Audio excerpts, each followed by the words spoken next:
belum hadir. Yang kami hormati Ketua Babin 1 Kecamatan Santri Butukan di SPDSD. Yang kami hormati Bapak Ibu Kepala Sekolah Babin 1 Kecamatan Santri. Dan yang kami hormati seluruh pengurus KKD Ibu Kusuma Babin 1 Kecamatan Santri, dan juga rekan-rekan guru dari Babin 1 Kecamatan Santri yang kami hormati pula. Syukur alhamdulillah kehadirat Allah Subhanahu wa taala atas limpahan rahmat hidayahnya kepada kita semuanya, sehingga kita dapat berkumpul dalam acara KKD Ibu Kusuma Babin 1 Kecamatan Santri dalam keadaan sehat walafiat. Salawat serta salam kita sampaikan kepada Nabi besar kita, Nabi Muhammad Shallallahu Alaihi Wasallam, semoga kita semuanya mendapat syafaat di yaumil akhir nanti. Amin Allahumma amin. Bapak Ibu yang kami hormati, susunan acara pada pagi hari ini yaitu yang pertama pembukaan, yang kedua sambutan sambutan, yang ketiga pemateri, dan terakhir penutup. Sesuai acara yang pertama, marilah kita buka acara ini dengan bacaan basmalah bersama, dan bagi yang beragama lain menyesuaikan. Mari kita awali dengan Bismillahirrahmanirrahim. Terima kasih. Selanjutnya yaitu menyanyikan lagu Indonesia Raya kepada Ibu Yani Krisyanti SPD. Kami silakan untuk mengisi. Peserta KKD dimohon berdiri.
Terima kasih, hadirin dimohon duduk kembali.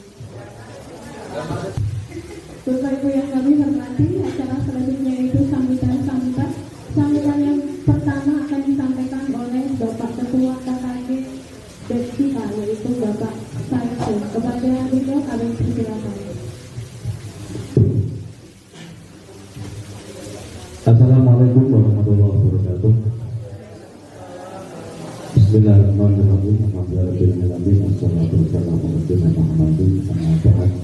Yang berhormat Bapak Pengawas SD Babin 1 Kecamatan Santri, yang saya hormati Ibu Ketua Babin 1, yang saya hormati Bapak Ibu Kepala SD Babin 1, serta yang saya hormati Bapak Ibu anggota KKD Kusuma Babin 1 Kecamatan Santri.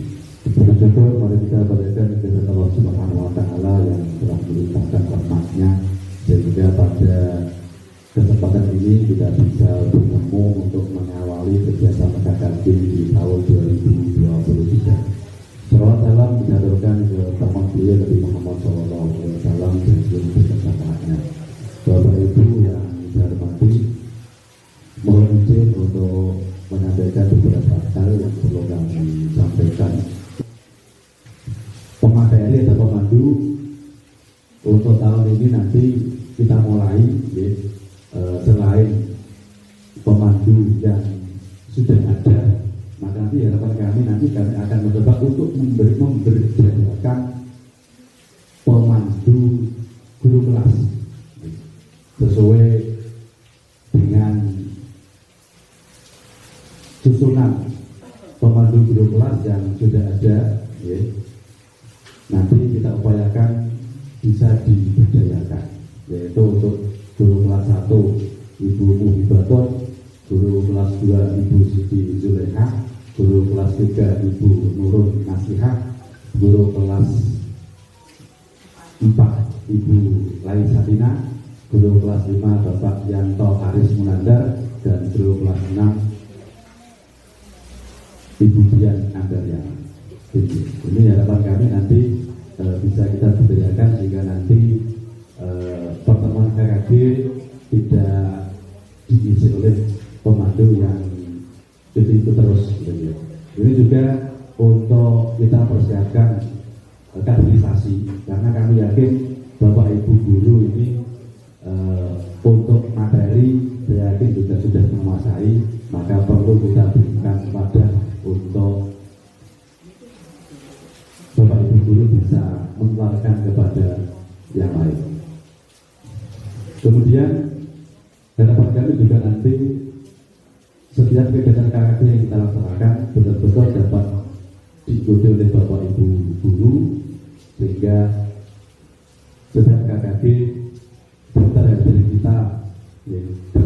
kita yang kita laporkan di bundle pengembangan diri itu selalu full. Jadi daftar hadir tiap paket itu full 60 peserta.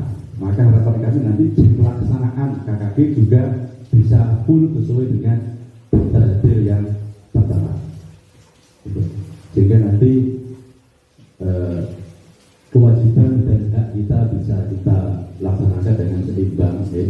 Dari kegiatan tadi untuk disiplin positif ini nanti bisa menumbuhkan nilai-nilai positif yang ada di sekolah. Dengan adanya kegiatan disiplin positif, nanti muaranya kita adalah ke profil pelajar Pancasila. Makna disiplin di sini dimaknai sesuatu yang dilakukan seseorang pada orang lain untuk mendapatkan kepatuhan. Jadi mungkin mindset kita yang namanya disiplin, anak ini harus patuh, anak ini mengikuti aturan, itu adalah disiplin. Menurut dia menyatakan bahwa arti dari kata disiplin berasal dari bahasa Latin disiplina yang artinya belajar. Disiplin ini dilakukan dengan belajar terus-menerus, akhirnya menjadi kebiasaan yang positif. Sebelum kami melanjutkan tentang nilai-nilai universal, mungkin Bapak Ibu ini saya ajak bermain bersama, mungkin berpasangan, panjenengan satu berperan menjadi A, yang satu berperan menjadi B. Di sini yang berperan menjadi A nanti menggenggamkan tangan. Bayangkan di genggaman panjenengan semua itu ada sesuatu yang sangat-sangat bernilai, sangat berharga, yang tidak boleh orang lain ini mengambil ataupun melihatnya. Sedangkan untuk yang berperan B nanti panjenengan bisa mengupayakan bagaimana genggaman ini yang ada di genggaman bisa terlepas. Berbagai upaya mungkin bisa dirayu, dibujuk atau apa supaya ini genggamannya ini bisa terlepas. Monggo dengan cara dirayu, terserah. Pokoknya upaya panjenengan supaya kata-kata boleh, boleh. Mungkin digelitik, mungkin apa, dirayu. Yang penting A ini bisa membuka genggamannya. Ini nanti apakah A nanti tetap kekeh dengan genggaman ini, apa dia mau membuka genggaman itu? Gitu. Monggo panjang praktekkan, kira-kira A ini nanti bisa membuka genggamannya apa tidak? Gitu. Yang A gegem, yang B yang berusaha melepas genggaman itu. Ayo monggo.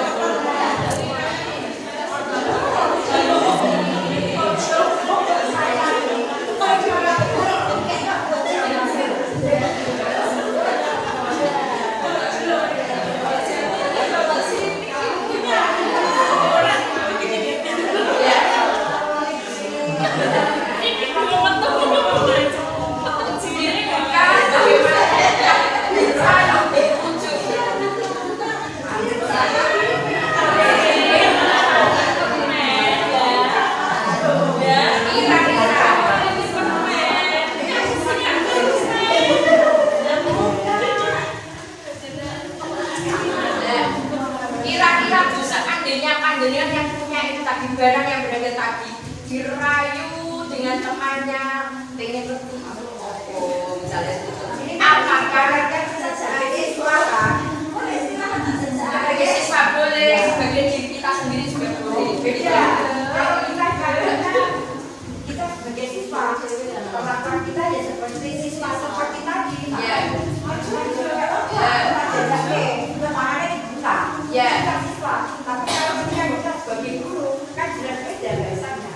Iya, maksudnya tetap ini kapasitasnya genggaman ini yang ada di genggaman ini. Kalau seandainya dengan punya sesuatu digegem terus diminta orang lain mau ya dan begitu ya.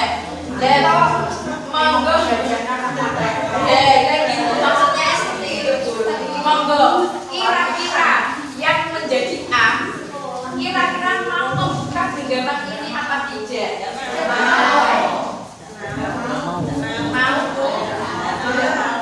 Tidak mau menikah ini pasti punya alasan. Ya. Nah, itu loh Bu, yang namanya kontrol. Jadi yang mengontrol diri kita adalah kita sendiri, bukan orang lain. Kita sebagai guru tidak bisa mengontrol murid kita karena mereka juga punya ini sendiri. Yang bisa mengontrol saya adalah saya sendiri. Saya tidak bisa mengontrol orang lain. Gitu. Jadi prinsipnya seperti itu. Jadi yang mempunyai hak kontrol terhadap diri kita adalah diri kita sendiri, bukan orang lain. Gitu. Disiplin diri ini kaitannya nanti dengan disiplin diri dapat membuat seseorang menggali potensinya menuju kepada sebuah tujuan mulia, sesuatu yang dihargai dan bermakna. Dengan kata lain, disiplin diri juga mempelajari bagaimana cara kita mengontrol diri kita dan bagaimana menguasai diri untuk memilih tindakan yang mengacu pada nilai-nilai yang kita hargai agar tercapai tujuan yang diinginkan. Jadi seperti tadi, kita tidak bisa mengontrol orang lain. Kita yang mengontrol diri kita dan diri kita sendiri. Orang lain tidak boleh memaksakan kehendaknya kepada kita. Seseorang yang memiliki disiplin diri berarti mereka bisa bertanggung jawab terhadap apa yang dilakukannya. Jadi hubungannya setelah disiplin tadi kita harus menerapkan nilai-nilai kebajikan yang ada, yaitu nilai kebajikan universal itu sudah diakui, tidak pandang itu agama, ras ataupun kelompok. Itu adalah ada toleransi, rasa hormat, integritas, mandiri, menghargai, antusias, empati, keingintahuan, dan lain sebagainya.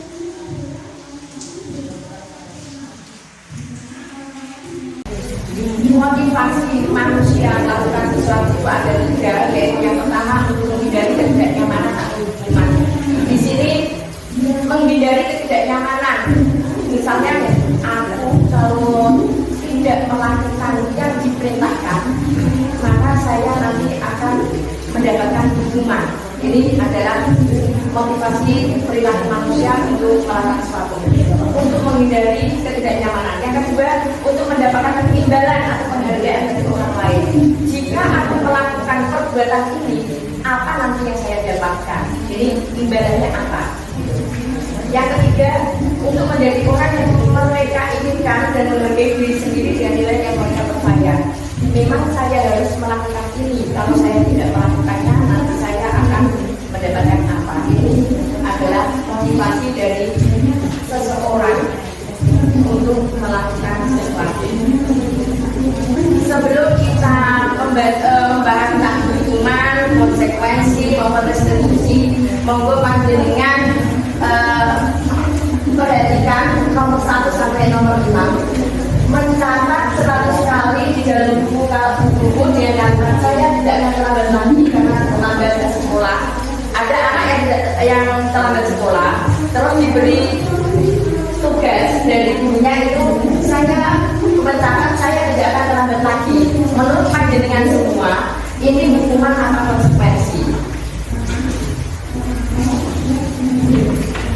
Apa? Muridnya panjenengan datangnya terlambat, terus dengan jawab tulis 100 kali saya tidak akan terlambat lagi. Itu hukuman apa konsekuensi? Hukuman.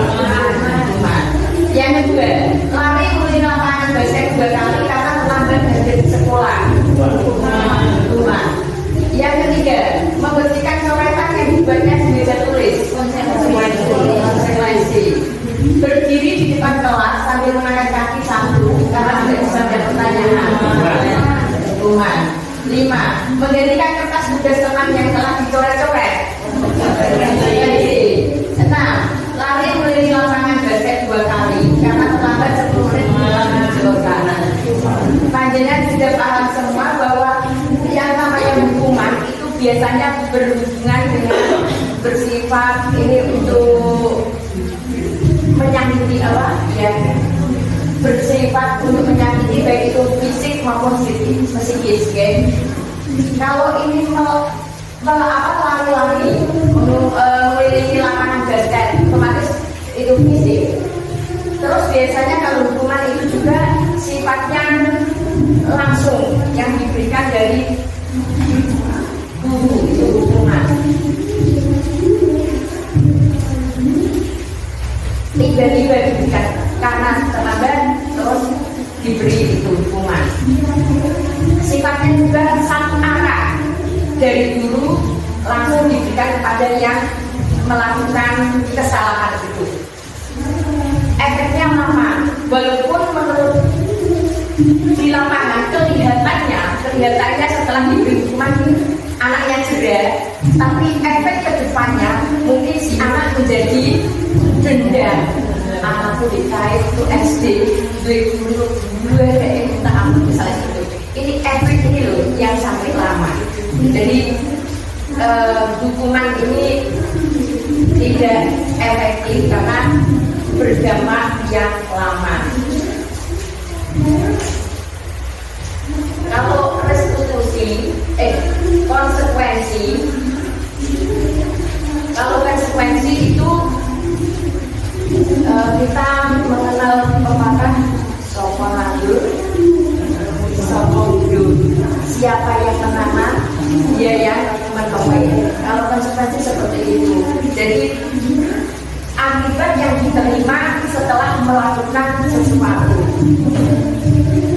Nah, kalau konsekuensi ada dua, konsekuensi logis dan konsekuensi alami. Konsekuensi logis ini diciptakan oleh orang dewasa. Maksudnya misalnya siswa kita mencoret-coret buku temannya. Karena kamu sudah mencoret buku temanku, maka kamu harus menghapus atau harus mengganti. Itu adalah konsekuensi yang diberikan dari orang dewasa. Sedangkan kalau yang alamiah, misalnya seperti ini musim penghujan, anak-anak disuruh pakai jaket, dia nggak mau. Akhirnya dia kedinginan. Itu adalah konsekuensi alaminya. Atau tidak mau makan, konsekuensinya nanti dia mungkin perutnya sakit atau masuk angin atau apa, itu adalah konsekuensi alamnya karena yang diakibatkan dari keadaan yang seperti itu. Misalnya apa tadi sudah disuruh misalnya badannya panas, dulu minum obat nggak mau, terus akhirnya dia tambah panas misalnya. Nah, ini konsekuensi alamnya. Kalau yang ditimbulkan yang menyuruh dari orang lain, misalnya dia di rumah ya menumpahkan atau dibelikan mainan oleh orang tuanya sakit, maka konsekuensinya mungkin wes orang bakal dikopi mainan seperti itu adalah konsekuensi yang logis. Sekarang restitusi adalah proses menciptakan kondisi bagi murid untuk memperbaiki kesalahan mereka sehingga mereka bisa kembali pada kelompok mereka dengan cara yang dibuat. Restitusi ini misalnya anak melakukan kesalahan, kita ngomong bersama anak solusi apa yang harus dilakukan oleh si anak, bukan kita yang menerapkan. Karena kamu terlambat, karena kamu mencontek, kamu harus ini. Bukan. Kalau restitusi kita bersama anak mencari solusinya. Bagaimana nanti setelah melakukan ini anak sudah tidak bisa melakukan lagi, terus dia bisa kembali ke kelompoknya dengan nyaman. Kalau misalnya anak tidak mengerjakan PR, terus panjang dewi garat nenggene berus misalnya, garat nenjogo, itu kan dia keluar dari kelompoknya. Jadi itu tidak mendidik.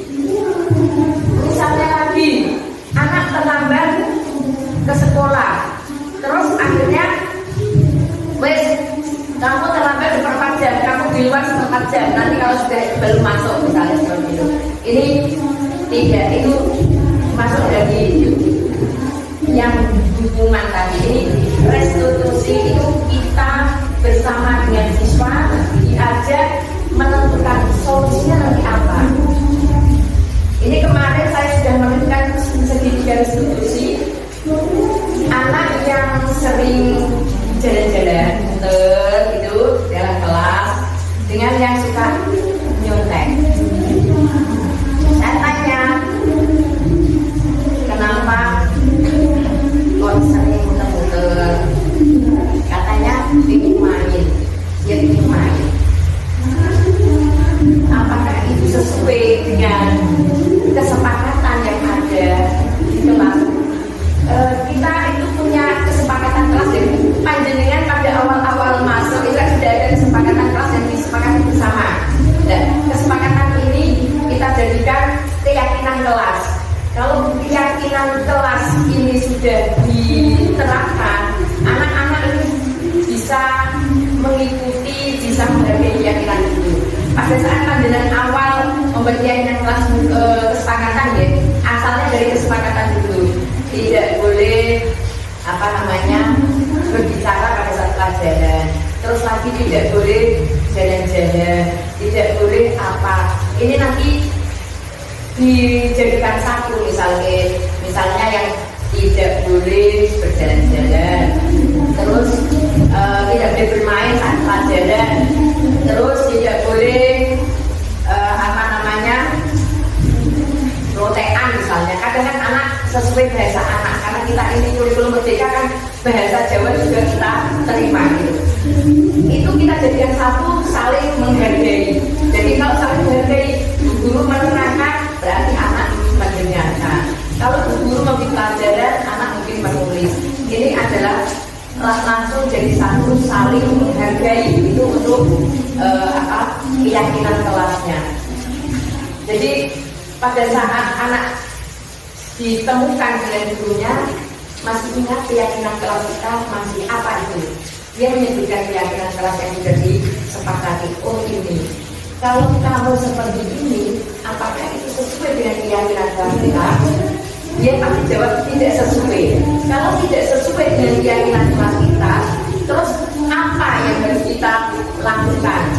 kedepannya apa yang ingin kamu lakukan. Mungkin saya mau yang kemarin itu saya mau belajar, saya akan membaca yang nyontek karena saya belum bisa baca menjadi nyontek. Jadi solusinya dia yang menciptakan sendiri, bukan dari itu. Jadi kita mengarahkan ke anak. Jadi jangan langsung gue ini, wes begini, yaitu yang tidak sesuai dengan restitusi. Ciri-ciri restitusi bukan untuk menebus kesalahan, namun untuk belajar dari kesalahan. Anak yang terlambat, dia melakukan apa yang dia sepakati, ini bukan untuk menebus kesalahannya, tapi untuk belajar dari kesalahan itu supaya dia tidak mengulang lagi. Yang kedua, untuk memperbaiki bukunya. Mungkin anak-anak kalau yang suka nyontek terus dapat hukuman, biasanya kan kalau satu mungkin ada dikucilkan atau mungkin dibully temannya. Ini untuk menghindari itu. Yang ketiga adalah tawaran, bukan paksaan. Jadi kita sebagai guru menawarkan kepada murid, kamu itu begini, misalnya kamu melakukan ini, apa yang bisa kamu lakukan? Orang melakukan kesalahan tidak cuma kamu saja, banyak orang melakukan kesalahan. Jadi apa yang dapat kamu lakukan supaya kamu jadi lebih baik? Ini tawaran, bukan paksaan. Restitusi itu menuntun untuk melihat ke dalam diri. Jadi introspeksi diri dari si anak sendiri. Setelah dia mengetahui kesalahannya, dia ingat akan keyakinan kelas yang disepakati, mungkin dia langsung bisa memperbaiki dirinya. Anak-anak melakukan pelanggaran ataupun apa itu bentuknya, kesalahan ataupun pelanggaran itu pasti ada kebutuhan dasar yang belum terpenuhi.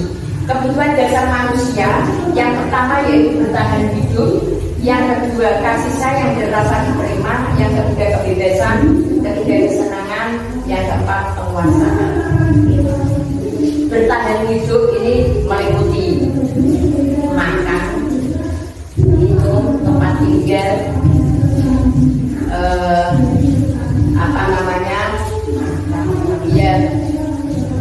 melanggengkan keturunan, itu juga termasuk kebutuhan bertahan hidup. Kalau kita orang desa, kebutuhan biologis itu termasuk dalam bertahan hidup.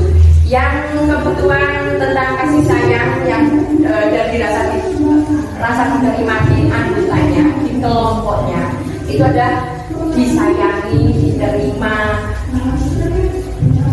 Misalnya dia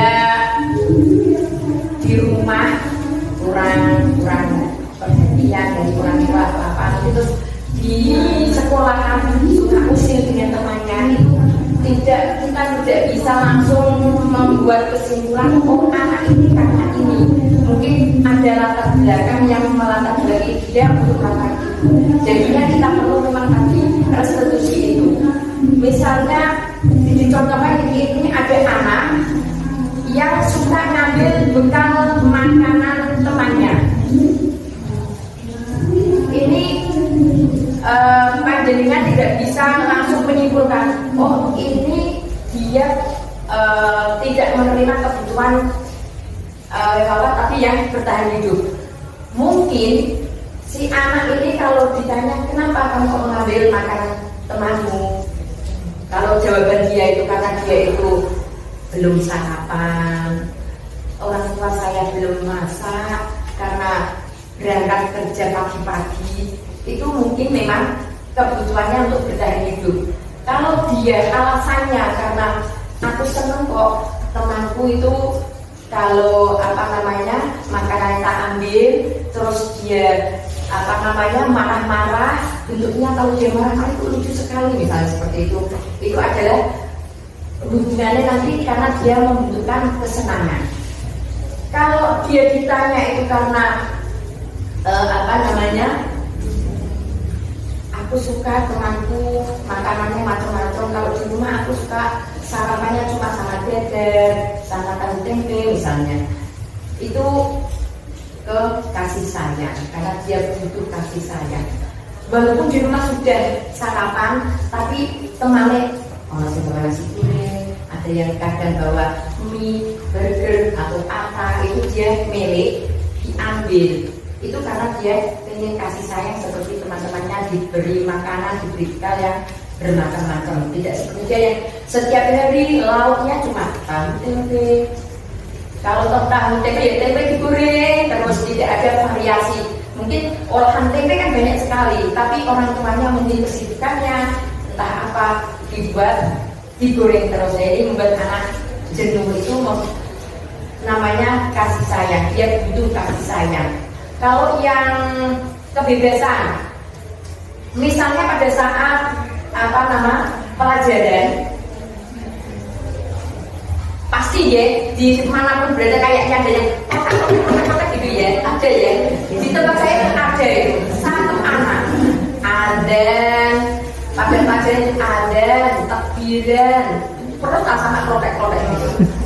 Oke, nah itu kalau kita ayo diam misalnya seperti itu, dia punya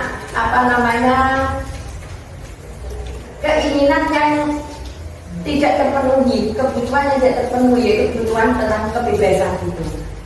Jadi di kurikulum merdeka ini memang kita harus betul-betul melihat anak itu memang merdeka semerdekanya. Jadi disesuaikan dengan tingkat kebutuhan dasar manusia itu. Penguasaan, misalnya saya itu mau jadi kancaku misalnya, itu kebutuhan dia pengen menjadi penguasa. Aku nek ora nek aku duwe iki, misalnya aku duwe laptop, aku duwe HP, itu kancaku udah seneng karo aku. Lah itu kebutuhan akan penguasaan. Jadi semua orang melakukan sesuatu karena adanya tujuan itu. Tujuannya itu kembali kepada kebutuhan dasar manusia. Bapak Ibu yang saya hormati, untuk tadi restitusi, kita sebagai guru punya 5 posisi kontrol. Yang pertama sebagai penghukum. Kalau penghukum ini biasanya langsung menggunakan fisik atau omongan. Kue itu kepiye? Aturannya kaya apa kok kowe gak nglakoni, dan misalnya terus. Nek kowe ora nglakoni iki, kamu nanti seperti ini, misalnya seperti itu. Itu adalah ke penghukum. Kalau yang kedua, membuat merasa bersalah, itu biasanya lek ngomong ini ku halus. Kamu sering terlambat, kamu terlambat, nanti kamu nilaimu seperti ini, terus kamu tidak bisa naik kelas dan sebagainya. Dengan membuat merasa bersalah, si anak ini dia mindsetnya, saya ini bersalah, saya orang tidak berguna. Jadi posisi pembuat merasa bersalah ini juga tidak bagus. Yang ketiga, posisi sebagai teman. Posisi sebagai teman ini ada positif dan negatifnya. Misalnya, tolong bantu ibu ya, kalau kalian tidak mengerjakan tugas, nanti bu guru kena marah untuk alat sekolah, misalnya seperti itu. Itu posisi kita sebagai teman. Kalau pemantau, ini dilihat melakukan kesalahan, misalnya tidak berangkat sekolah telat tadi. Kita masuk jam berapa? Ini kamu sudah telat berapa menit misalnya. Konsekuensinya kalau kamu telat, ini adalah yang model pemantau. Kalau yang model manajer, itu yang tadi, seperti tadi restitusi yang saya contohkan tadi, identifikasi masalahnya. Kamu ketika saya panggil ke sini, tahu nggak apa masalahnya kamu panggil, misalnya. Terus ditanyakan, ingat gak keyakinan kelas kita? Oh masih ingat. Apa itu? Misalnya dia menyatakan harus tertib misalnya. kamu ingin menjadi orang seperti apa? Saya ingin mempunyai nilai bagus, saya dapat menjadi juara kelas dan sebagainya. Itu mungkin jawaban mereka. Terus kita menanyakan keyakinan kepada mereka. Kamu itu anak yang bagus, anak yang pintar misalnya. Tidak satu-satunya yang melakukan kesalahan. Mungkin guru juga pernah salah, misalnya seperti itu. Kita omong seperti itu, jadi anak ini tidak merasa takut, tidak merasa sangat terpuruk. Setelah itu ditanyakan, kalau misalkan dia itu merusak milik temannya misalnya, kamu tahu tadi kamu merusak tas temanmu misalkan, apa yang dapat kamu lakukan? Oh, saya akan memperbaiki ataupun saya akan mengganti misalnya. Itu kan solusi dari dia sendiri, bukan kita yang menentukan, itu yang menentukan. Jadi diarahkan seperti itu.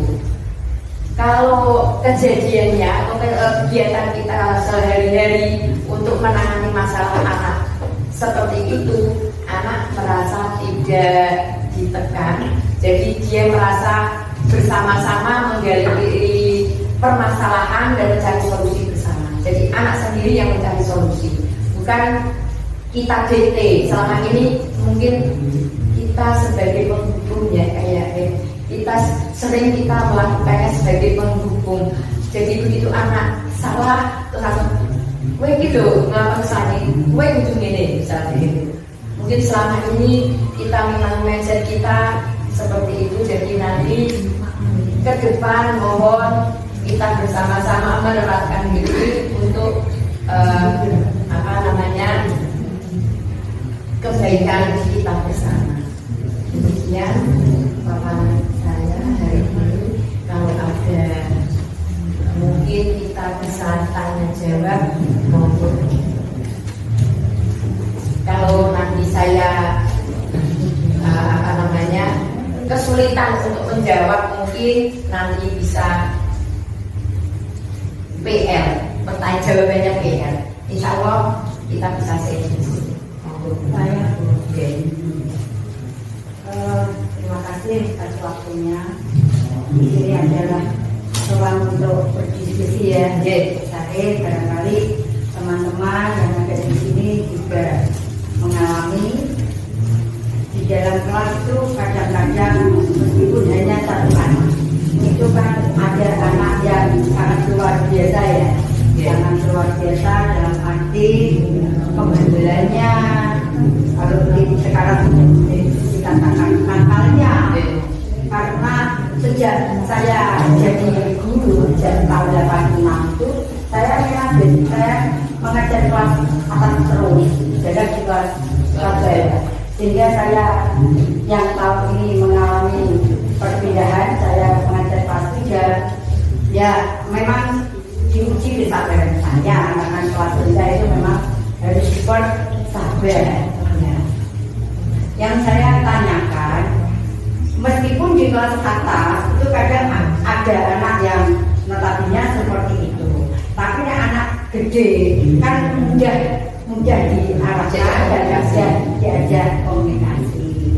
Dan ketika di dalam kelas ini ada anak yang super bandelnya, terus pokoknya dikek cara apa pun gede, dihukum ya nek cara aku percuma dihukum, kamu ya seperti tadi.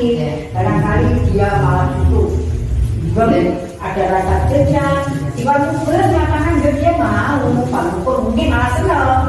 Kalau kemudian ada di luar, dalam PN tidak selalu mengerjakan, disuruh keluar, dia malah senang. Pokoknya usir luar biasa. Ini karena menjadikan juga sudah berada di kurikulum merdeka.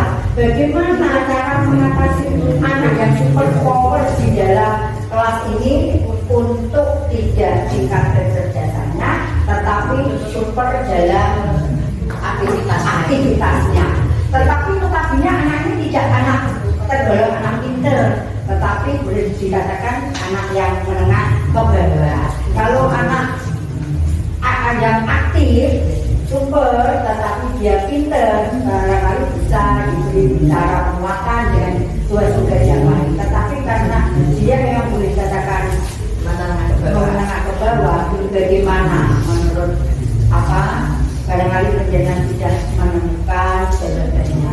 Barangkali teman-teman juga di dalam kelas kebetulan kita tidak kelas 11 mengalami hal seperti itu.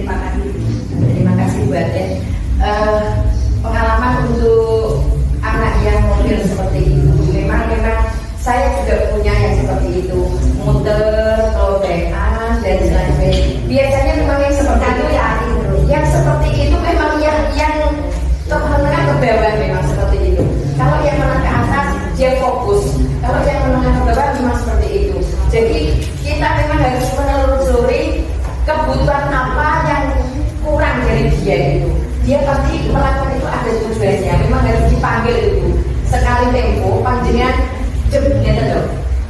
Kamu tahu saya panggil, dia tahu kesalahanmu apa. Kamu dipanggil itu untuk apa? Oh saya enggak tertib, saya ini. Kenapa kamu tidak tertib? Terus dengan pancing, orang memang tidak baik semua, pasti ada yang tidak baik. Kira-kira kamu melakukan ini loh, tujuannya untuk apa? Gitu kan, dan tanya. Setelah dipancing kan mungkin dia tahu, itu saya di rumah itu tidak boleh main oleh orang tua. Kadang kan gitu Bu, di rumah itu dia anak mama, tapi begitu di sekolah dia melampiaskan usapnya ya di sekolah itu karena di rumah dikekang orang tua, nggak boleh keluar rumah, nggak boleh apa gitu. Dan mungkin itu kalau sudah tahu permasalahannya, panjenengan bisa mencari solusi dari itu. Oh ternyata anak ini perlu perlakuan seperti ini, gitu. Setelah itu panggil si anak diajak sharing, kira-kira nek kowe koyo ngene terus hasilnya mungkin terus kepiye. Iya, kowe kepengin dadi apa? Dan saya seperti itu. Dan akhirnya supaya kowe kepengin dadi wong sing pinter, kowe kudu piye? Lah itu dia ditanya sendiri. Anaknya yang diajak menentukan sendiri. Kalau kamu seperti ini, terus solusinya kamu harus bagaimana? Misalnya anak ini terus langsung menjawab, oh saya tidak akan jalan-jalan lagi, atau saya tidak akan jalan lagi. Yang di kelas saya itu anaknya suka nakal, tidak nakal ya, aktif, dia suka aktif, dia ganggu temannya. Tapi begitu dia dibalas dia nangis. Nah itu usir, tapi mau diusir. Ini mungkin ada kebutuhan yang harus dipenuhi tapi tidak terpenuhi. Motor buatnya gimana kurang masih mungkin ibu-ibu yang lain masih ada yang perlu kita sharing bersama. Anak-anak melakukan hal yang tidak baik menurut kita itu pasti ada tujuannya. Tujuannya mungkin ada itu tadi kebutuhan mereka yang tidak terpenuhi. Lebih-lebih saat ini banyak ibu bekerja ya Bu, jadi kasih sayang anak ini kurang. Walaupun ada pembantu, beda rasanya dengan kasih sayang dari orang tuanya sendiri. Ayah ibu bekerja, anak dengan membantu, akhirnya kadang membantu juga karena itu di anaknya. Kadang juga ada kekerasan dari pembantu juga. Jadi yang kedua mungkin anak itu melihat temannya diantar orang tuanya, dia itu ingin seperti itu. Dan itu wujud dari ulah-ulah yang mereka lakukan di kelas masing-masing. Jadi saat ini mari kita merubah cara kita menangani siswa-siswa kita yang mula-mula kita menggunakan model hubungan atau konsekuensi, kita juga menjadi menggunakan model segitiga institusi. Jadi anak kita libatkan untuk mencari solusi ke depan untuk kesalahan ataupun kelalaian yang telah dia lakukan. Panjenengan memang harus satu-satu wis memanggil anak yang punya masalah, mungkin sering apa tadi ya, terlambat, tidak pakai seragam sekolah atau apalah itu tidak mengerjakan PR. Mungkin saat ini memang banyak anak-anak kita yang tidak mau mengerjakan PR.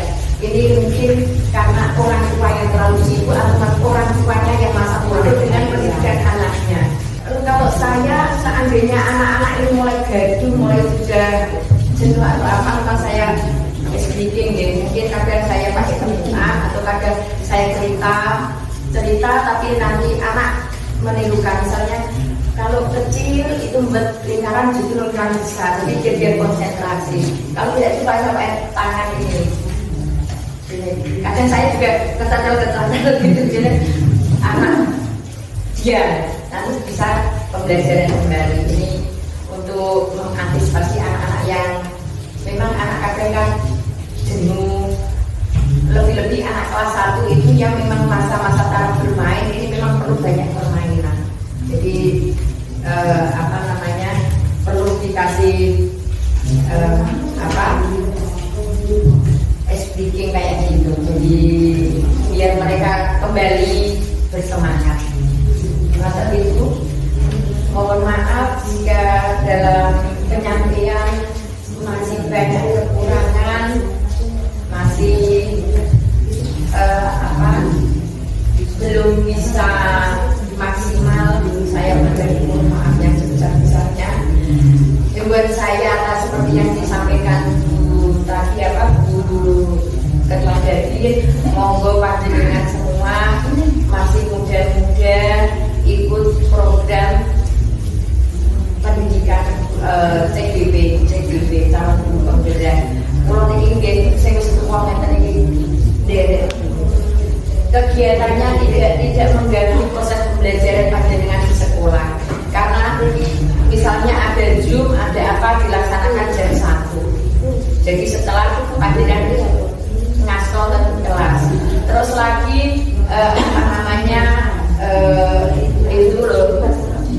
Kalau ada loka karya biasanya dari Ahad. Jadi tidak mengganggu panjenengan mengajar. Tugas-tugas bisa panjenengan kerjakan di rumah, baik mulai setelah pembelajaran di sekolah maupun sampai malam, itu tugas bisa panjenengan sambil. Yang penting panjenengan tepat waktu, deadline-nya tanggal sekian ya dilaksanakan. Tapi kan bisa kita sambil-sambil tidak mengganggu kewajiban kita mengajar. Monggo dengan masih muda-muda semangat mengikuti program CGB. Demikian yang dapat saya sampaikan, kurang lebihnya mohon maaf. Akhirul kalam, mohon maaf bila aku pamit. Wassalamualaikum warahmatullahi wabarakatuh. Waalaikumsalam warahmatullahi wabarakatuh.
Assalamualaikum warahmatullahi wabarakatuh.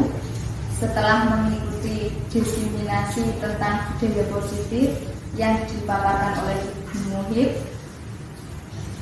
itu sangat bermanfaat bagi saya khususnya, dan saya termotivasi untuk mengimplementasikannya di kelas agar anak-anak terbiasa melakukan budaya positif dimanapun berada. Terima kasih. Assalamualaikum warahmatullahi wabarakatuh.